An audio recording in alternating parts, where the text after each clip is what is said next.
Meron tinatawag na SOP kung minsan, Standard Operating Procedure, di ba? Opo. Sa lahat ng bagay, kailangan ng standards, Brother Josel. Yung disiplina na dumidisiplina sa isang bagay, standards ang tawag doon. Opo. Sa Iglesia ni Manalo, ang doktrina, walang standard. Bakit po, Brother Eli? Gaya nung sinabi mo, yung silangan, literal na silangan ng mundo, Pilipinas. Yung timugan, Katoliko. Paano nangyaring yung silangan na sinasabi sa isang talata, sinasabi silangan, hilaga ang kalunuran. Bakit yung silangan ay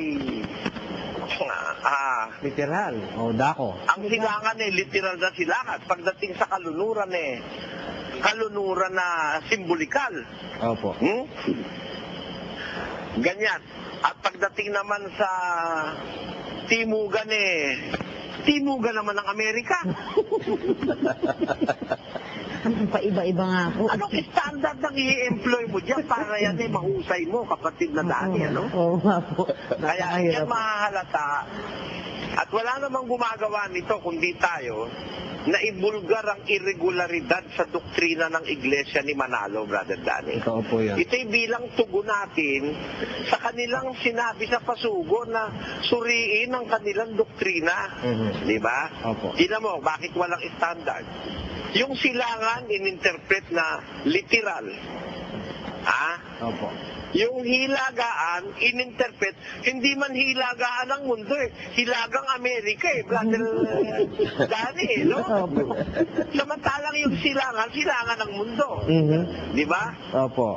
Tapos, yun namang kaluluran, hindi naman kaluluran ng mundo, kaluluran naman ng Europa. Sabi. At yun daw ang Iglesia Katolika. Ano naman kaya ang katumbas na relihiyon ng silangan?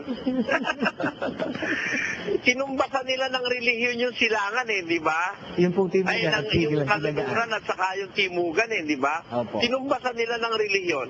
Sana kung meron ka standard, tumbasan mo rin ng relihiyon yung silangan, di ba? Opo. Para lang ganito, kapatid na Dani, yung isa nilang doktrinang mali-mali, kapatid na Dani. Opo.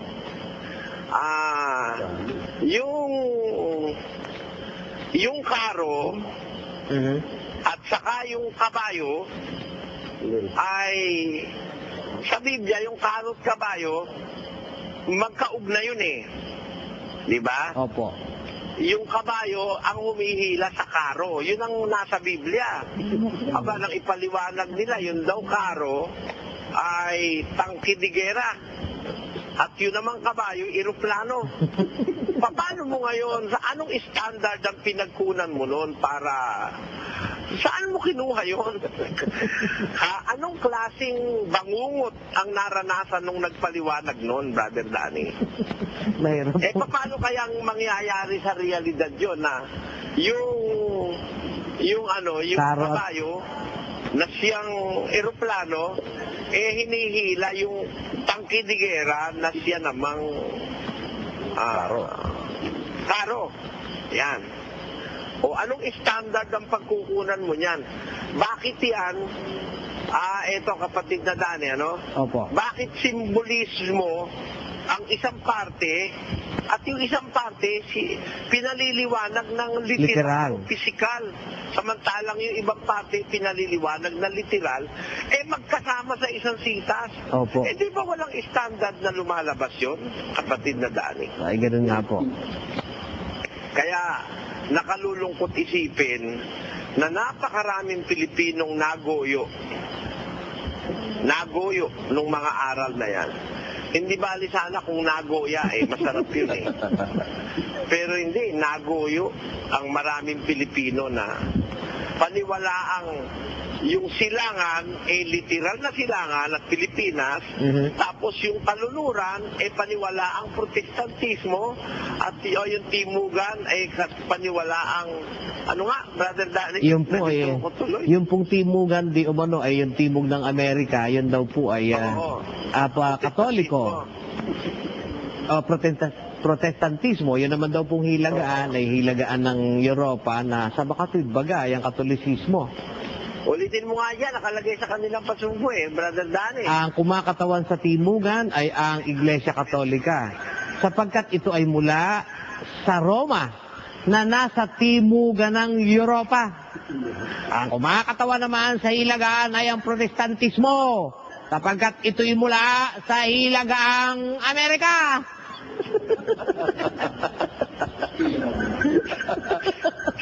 Kahit saan na. Kumbaga sa boxing ito, Brother Eli, bara-bara na. Wala na nga rules Walang standard kung ano ang pinagbabasihan Paano mo nga? Kaya nga sabi ko sa'yo, walang regle. Opo. Kumbaga yan sa babae, irregular yan. May sakit. Maudlot-udlot. Wala sa regle, wala sa katwiran. Pagka gusto nilang gawing simbolismo yung kalunuran at saka yung hilagaan. Pagka gusto naman literalin, sa isang sitas lang yan, Brother Danny. Opo. Yun namang sila, literal.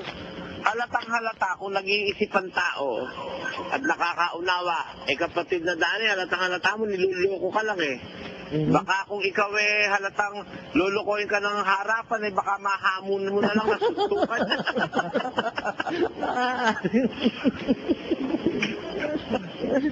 Sabi po ni Kabularan ay may batayan sila kapatid na Josel, di ba? Pinagmalaki pa nga Oo, yun may batayan ni kakabi. Anong batayan? Anong batayan? Handa ba yun, Bradnell? Buong pagmamalaki, kapatid na Danny. Buong pinagmalaki pa Ang ganda ng batayan niya Oo. Pinagyabang pa. Ang batayan pala niya, bawa kasi Lawson and Anderson. Pwede to be. Oo. Yon, doon sa punto na yon, kapatid na Josel, Aha. we invite our listeners and watchers, wherever they may be, that how can a particular verse in the Bible have triple or quadruple standards, Brother Joseph? Multiple. Yun lang double standards, masama na yun di ba? Opo. Pagka ang isang pamantayan ay meron double standards, that will be most certainly unfair. That will be misleading dahil double standards walang justice doon sa double standards. Sa Iglesia ni Manalo, hindi lang double standards walang standards. Dahil kung gusto nilang gawing simboliko, gagawin nila, yung kasama naman, hindi naman simboliko. Oo. Literal naman. Di ba? Opo. Pag-aralan mo mga paliwanag nila sa mga focus nila sa mga talata ng Biblia. Madalas nilang gamitin yan na pag gusto nilang gawin symbolical nila gagawin. Pero doon din sa talata na yon, meron silang ginagamit doon, hindi symbolical. Di ba? Kaya dyan halatang-halata yung kawalan nila ng consistency sa kanilang aral, kapatid na Danny. Dahil tinuturo. Talaga pong maipilit lamang nila, pagka nakabasa, hilagaan, ano na to. Kahit iba point of reference, tira. Oo. Ay, alam mo, nakakatakot ito, kapatid na Josel. Baka isang araw ituro nito yung kalunuran at silanganan. Ano ba yung North? Yung North ba kalunuran? North Ilagaan yata yung North Opo. Ang masama nito, Kanan sa Ilocano yun ang masama po nito, Brother Eli, kahit dito sa expressway, may North and South Expressway. Baka pag ito nakabasa ng hilagaan at timugan dito, mismo dito nakukunin dahil kung saan-saan na sila kumukuha Yung silanganan nga po sa mundo, tapos yung gaya na sinasabi nyo, pag timugan naman ay sa Roma. At paghilagaan naman ay sa Amerika. Paano naman kaya yung ibang bansa hindi ba may silangan ng sarili din naman yon, kapatid na Josel? Oo. Kaya ang halata natin dyan, Brad Danny, lumalabas sa kanila, pinasusunod nila ang Biblia sa gusto nila. Pag gusto nila symbolical. Pag gusto nila literal. Pag gusto nilang, kung ano man point of reference gusto nila papatakin, doon nila papatakin yon.